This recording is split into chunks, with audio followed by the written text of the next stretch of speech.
Knuckle Bones by Kolpic. Jack didn't bother to brush the dirt off his rotten suit. Some say cleanliness is next to godliness, but he figured the man upstairs or even the head honcho of hell didn't factor into his current situation. There was a spent bullet rattling around in his empty skull, after all, and he couldn't recall ever seeing anything resembling a tunnel of light or even a sucking pit blacker than night. Besides that, digging from the wrong end of a grave was tiring work, and he still had more to do that night. With empty eye sockets, he spotted the handle of a shovel partially hidden under dead and decaying leaves. He assumed whoever buried him there had accidentally left it behind, thus marking the spot where his remains had been hidden. Not bothering to consider the irony of it all, he let out a breathless sigh of relief, simply glad he didn't have to dig anymore with his hands. The how and why of his resurrection was a mystery to him, but somehow he knew what had to be done and where he had to go. He only hoped he could hold together long enough to complete his task. With limbs lacking connective tissue or ligaments to hold them together, he leaned down and picked up the rusty tool. Despite the absence of muscle tissue, he gripped its handle tightly and rested its long wooden shaft upon his bony shoulder. Defying more than a few natural laws, he did all these things and then turned away, shambling through the woods towards his final destination. He had a long road to travel and another grave to dig that night. He clumsily shuffled his way through the overgrown thicket on the edge of the woods, past a dead-end sign, and headed directly up the center of May Street. Children, dressed in all manner of colorful costumes, walked along the sidewalk. Plenty of them gawked at the animated corpse of Jack Marlin, but no one saw his appearance as the coming of the zombie apocalypse. In fact, he fit in quite well with all the other ghoulish creatures roaming the streets that night. There really was no better night for his return topside. After all, pretty much anything goes on the 31st of October. One kid made to look up like a hamburger yelled out to him, "Super scary costume, Mr. Bickle. You've really outdone yourself this year." Jack didn't know who Mr. Bickle was, but he took the misplaced compliment as a sign he'd see little resistance on his trek through town. If it weren't for his jawbone lying somewhere back in the thicket, he might have responded with a, "Right back at you, kid." Instead, he ignored the boy and continued his slow, arduous walk down the street. He figured it was probably best he didn't try to speak. None of the trick-or-treaters seemed daunted by this thing held together by nothing more than filthy, rotten clothes and a will stronger than death itself. But even a single guttural grunt or growl might have inspired unwanted scrutiny. The last thing he needed was an angry mob intent on doing some zombie bashing.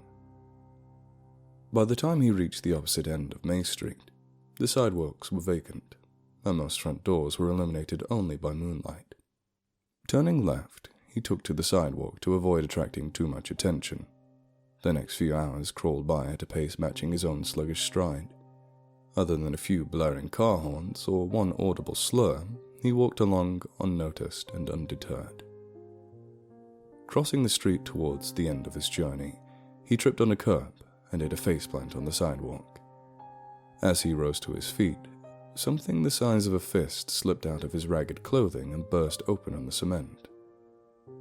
Thinking another part of him had fallen off, he looked down to see if it could be salvaged. Lying there on the sidewalk was a rotten piece of cloth surrounded by charred bits of bone.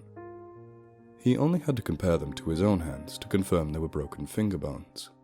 The knuckles, being the only bits not touched by fire, made him think of popcorn for some strange reason. The phantom pain where his stomach used to be stopped him short of reminiscing about his past life. With a swing of his shovel, he scattered the bones, not giving even 1 second to consider the bone's significance. He moved on towards his destination. A shaggy dog with dirty, matted fur came upon him about a block from his destination. It followed along behind him, probably hoping there was still some marrow left in his bones. He shooed it away with the business end of the shovel when it got too close for his comfort. "If anyone's burying anything tonight, Fido, it sure as hell ain't gonna be you." The thought made him chuckle inwardly as he came upon a railroad crossing. Walking over the tracks brought up memories of his wife. She always crossed her fingers when passing over railway tracks. She insisted he do it too, but he never played along. In fact, he always chided her for being so superstitious. Suddenly overwhelmed with regret, he did it for her then, and lost a finger for his efforts. Not bothering to pick it up, he continued on. For the second time that night, he felt a strange tingling in his bones. Shrugging off the doubt welling up inside, he quickened his pace, certain that whatever was holding him together had an expiration date. He stopped for a moment when he came to the edge of the cemetery and gazed out over the landscape. He was present when he was interred here. Well, only in the way that counts. But somehow he knew on the other side of the property was an empty coffin and a headstone with his name on it. And right beside it was where his wife rested. She was alive the last time he saw her. But in the same mysterious way he knew where his grave was. He also knew she was dead as well. Walking amongst the grave markers and headstones gave him a little taste of the tranquility no unmarked grave could ever give him. To finally be at rest beside the woman he loved was all he wanted. He didn't know who had dug him up and buried him in the woods at the end of May Street, nor did he understand why anyone would do such a thing. He decided it didn't matter, because he had taken matters into his own hands and would finally be at peace very soon. With the shovel gripped tightly in his dead, cold hands, he stepped up to his headstone. Etched into the stone was his name, the timeline of his life, and a simple message: beloved son, father, and husband. Beside that was his wife's stone. He brushed a reddened leaf off the top of it and turned back to his plot. Time to get back to being dead and buried, he thought as he sunk the head of the shovel into the ground. He pressed it deeper with his foot and heaved out the first shovel of dirt. As he tossed it to the side, a voice broke the silence surrounding the graveyard. How exactly do you intend to put all that dirt back when you're done? Jack spun around and discovered a tall man in a plain black t-shirt and blue jeans. Not seeming the least bit shocked by the animated corpse of Jack Marlin standing before him, he exclaimed, "Ah, there's my shovel," before snatching it from Jack's hands. Without a second of hesitation, he swung the shovel around and slammed Jack in the side of the head. The dead man bellowed inhumanly as he stumbled to the side. Just as he regained his footing, the stranger swung the shovel upward, catching him square in the chin and dropping him hard onto his back. Seconds later, a boot pressed heavily on his chest. He could hear his ribs cracking as he desperately clawed at the man's leg. The stranger stabbed the shovel into the ground beside the dead man's head and grabbed him by the arms. With a great heave, he tore them out of their sockets and tossed them aside. The writhing corpse of Jack Marlon let out a ghastly screech that echoed throughout the cemetery. The stranger grabbed the shovel and, without a second thought, drove it straight through the dead man's neck. Jack's head rolled free and settled into a divot he'd dug just moments before. Crouching down, the man picked up the severed head and spat in its eye socket. You don't remember me, but I wish you did. The next time you see me, it'll be like we never met before. Sadly, hexes can only do so much. You're probably wondering who I am, but my name's not important. Just know that I'm the great-grandson of Hilda Swanson. You at least remember her, right? She's one of the many people you swindled. Yeah, well, she has a message for you. With all that said, he set Jack's skull in the grass and pulled a little pouch and pack of matches from his pocket. With the pouch was a fine red powder he poured in a circle around Jack's skull. Jack, being the unwilling witness he was, could do nothing but watch as the man took a little sack from another pocket. He guessed what it contained seconds before the man opened it and dumped its contents onto the grass. Lying there before him were bits of yellowed finger bones. The man placed the bones around the skull with the knuckle end of each sticking out the red circle. Mumbling a few inaudible words, he struck a match across the top of Jack's head and dropped it into the circle. A green flame burst to life and quickly encircled the skull of Jack Marlin. The flames rose up around him and flickered threateningly. Jack awoke as if from a dream. He was sitting at a desk in his office with a loaded revolver gripped tightly in his hand. A loud voice came from the other side of his office door. I repeat, this is the police. We have a warrant for your... The voice cut out just as an elderly woman in a long yellow dress appeared before him. Her dress flowed around her as if she were underwater, but her graying black hair didn't move an inch as she strode up to the desk. "Don't you worry about them, sugar. They ain't coming in unless you give them the go-ahead." Jack blurted out, "Who are you? What's going on?" She leaned over the desk and looked him right in the eyes. "The name's Hilda Swanson. You and me need to talk." In a flash, everything came back to him. He was reliving the last moments of his life. The woman was new, but everything else was just as it had happened before. He'd just gotten off the phone with his head of security, who called him to tell the police were heading up in the elevator to deliver a warrant for his arrest. The realization was almost too much for Jack to take in, but he eventually came to his senses. I shot myself."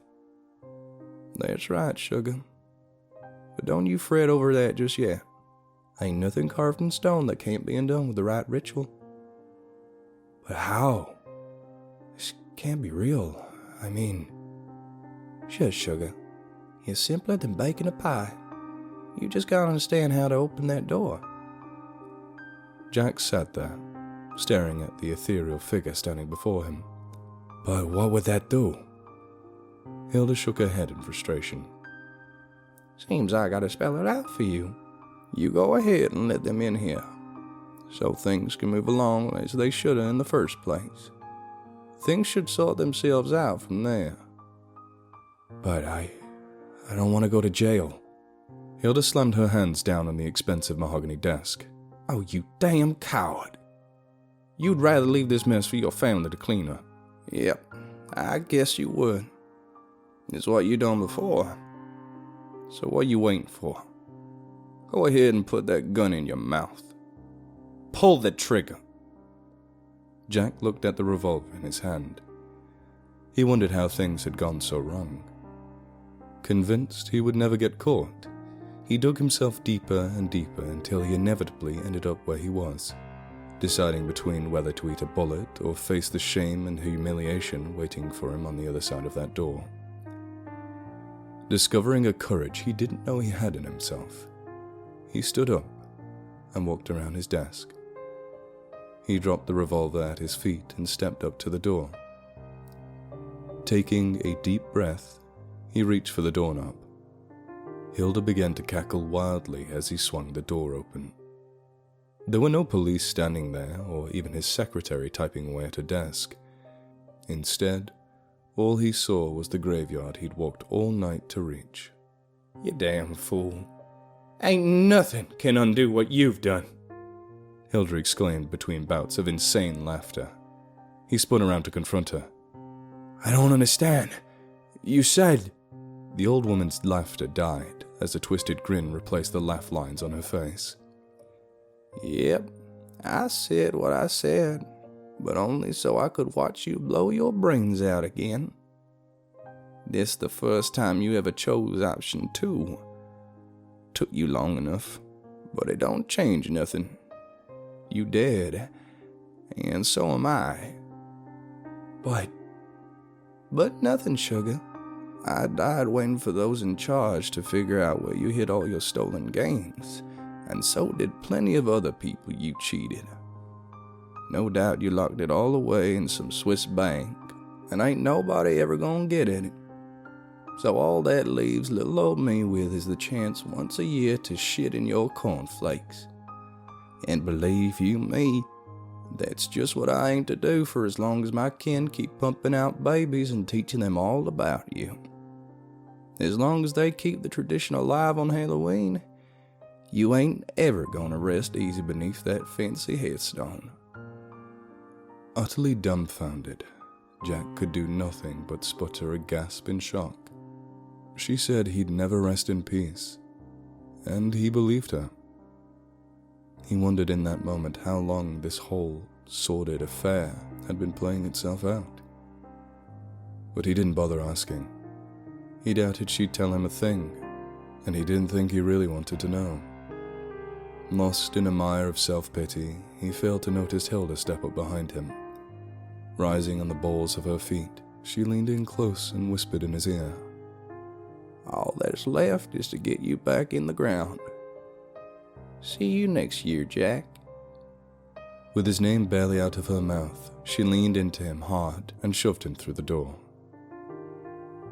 About an hour later, Jack was once again dead to the world and settled back into his unmarked grave in the woods.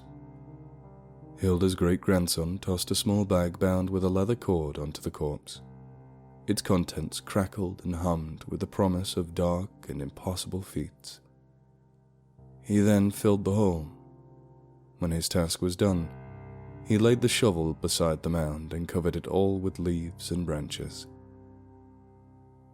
As the sun began to peek over the horizon, he uttered the 5 words he ended every Halloween with.